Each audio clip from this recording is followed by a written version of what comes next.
Here's how to force delete a file or folder that Windows refuses to let you remove.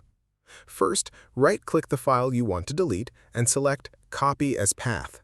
This copies the exact file location to your clipboard so you can use it in the next step without typing it manually.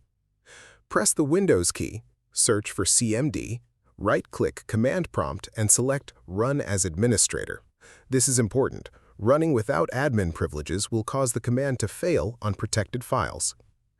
To delete a file, type del/F, then press space and press Ctrl-V to paste the file path, then press Enter.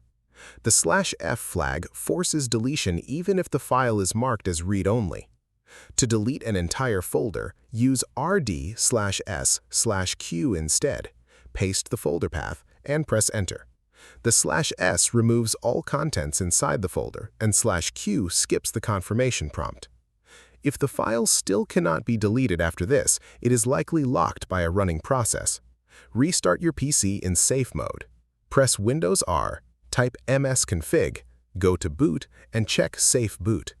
In safe mode, far fewer processes run, which means the file is more likely to be unlocked.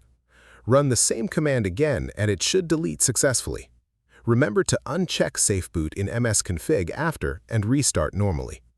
If this helped you out, hit that subscribe button for more straight-to-the-point tutorials on StepByClick.